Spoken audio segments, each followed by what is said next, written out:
Nesse vídeo eu vou explicar como que os antidepressivos realmente funcionam. E eu coloco a palavra realmente por causa que muitos lugares, mesmo alguns livros-textos, colocam o funcionamento de uma forma muito mais simples do que ela realmente acontece.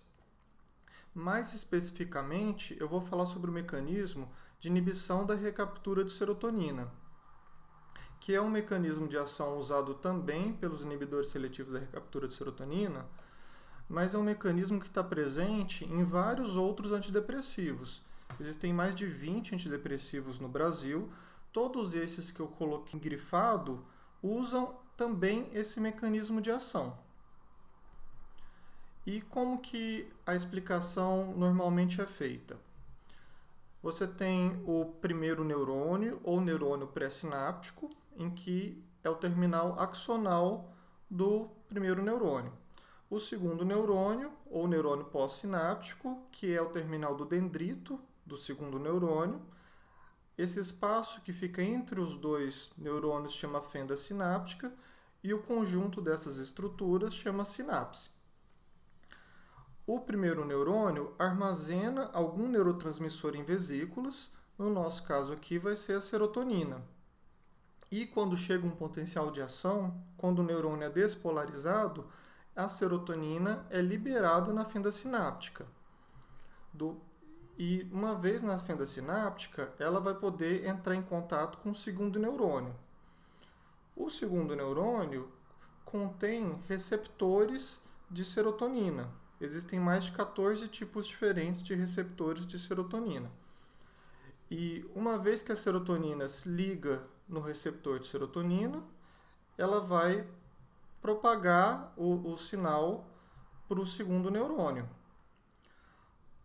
O sinal, a neurotransmissão, precisa parar de alguma forma. E a principal forma com que o cérebro faz para terminar a neurotransmissão é através de uma molécula que chama transportador de serotonina. O transportador de serotonina que faz a recaptura de serotonina para o primeiro neurônio. Ele pode tanto usar a serotonina novamente, pode aproveitar a serotonina colocando ela dentro das vesículas novamente, ou então a serotonina vai ser destruída por uma enzima que chama monoaminoxidase. Essa enzima destrói serotonina, dopamina e noradrenalina. E onde que entra a medicação nessa história? Os antidepressivos vão se unir ao transportador de serotonina, impedindo a passagem da serotonina da fenda sináptica para o primeiro neurônio. Então, quando a pessoa está tomando alguma medicação antidepressiva, a serotonina vai ficar muito mais tempo na fenda sináptica, por causa que o medicamento impede, atrapalha a recaptura de serotonina. E aí a disponibilidade de serotonina fica muito maior e a neurotransmissão se eleva. Essa é a explicação simples que se dá. E tudo isso realmente acontece. A questão é de que não para por aí. E para a gente conseguir entender como que realmente acontece, a gente precisa entender dois mecanismos de feedback negativo que ocorrem. Um mecanismo de feedback é o mecanismo em que alguma substância X qualquer inibe a própria liberação. Tem vários hormônios, vários neurotransmissores que usam esse mecanismo de feedback negativo.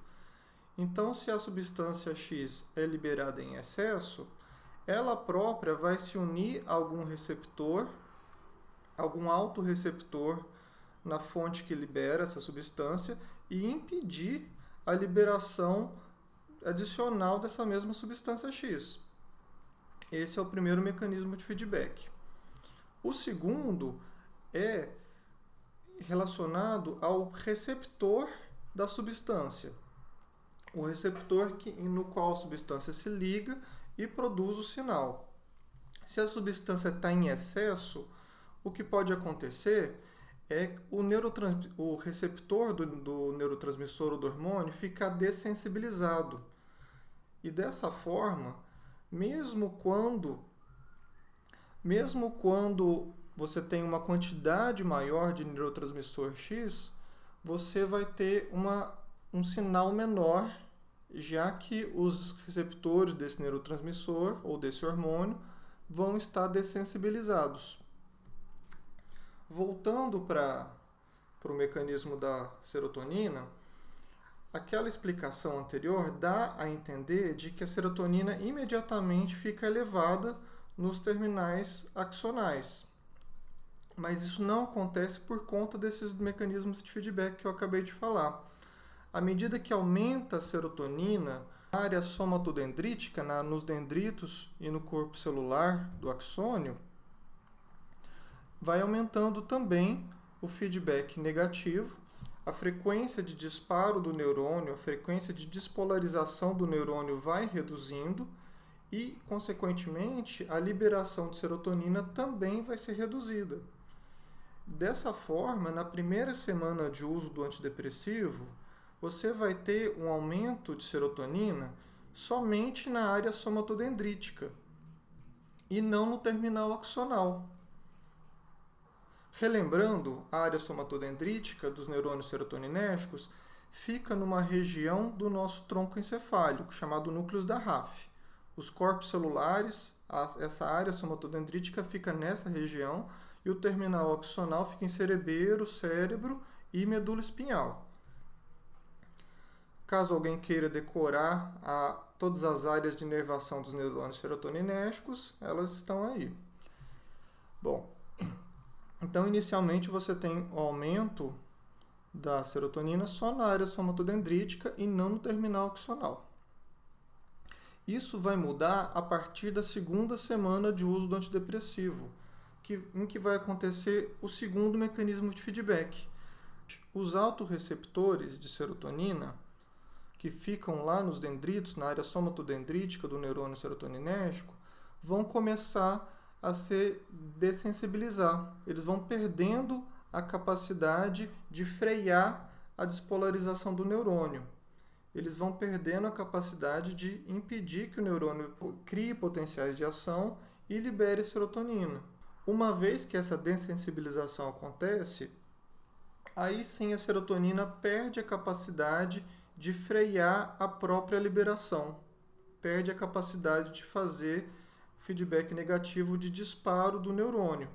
Então, a frequência de disparo, frequência de despolarização do neurônio vai se elevar e aí sim a gente vai ter aumento da serotonina no terminal axonal. Além da serotonina ficar aumentada na área somatodendrítica, ela também vai elevar em todos os terminais axonais. E não para por aí. Uma vez que a serotonina está elevada no terminal axonal, também vai acontecer uma dessensibilização dos receptores de serotonina pós-sinápticos. Eles também vão ser dessensibilizados.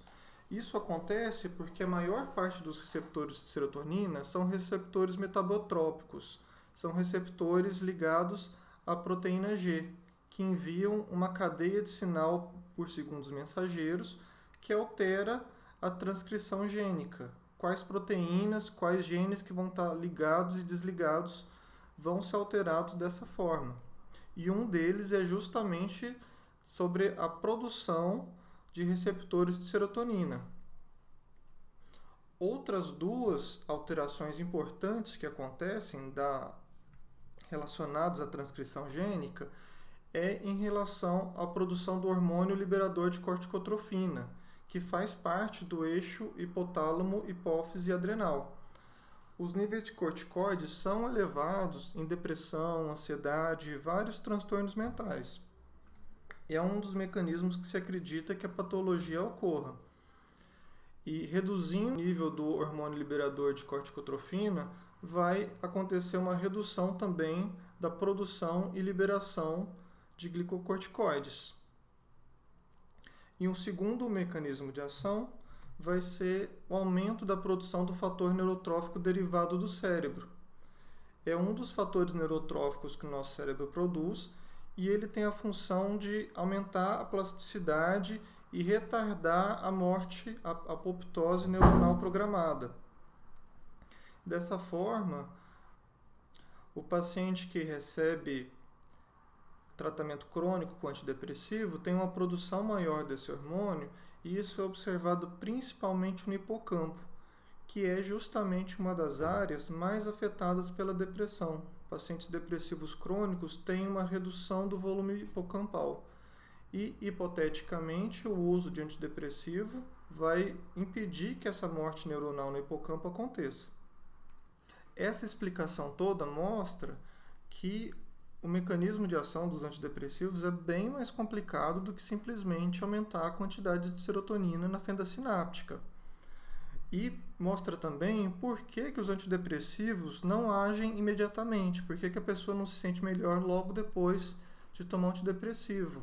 Mostra por que é importante ter o uso contínuo da medicação para dar tempo de todos esses mecanismos se desenvolverem e aí sim acontecer a ação antidepressiva.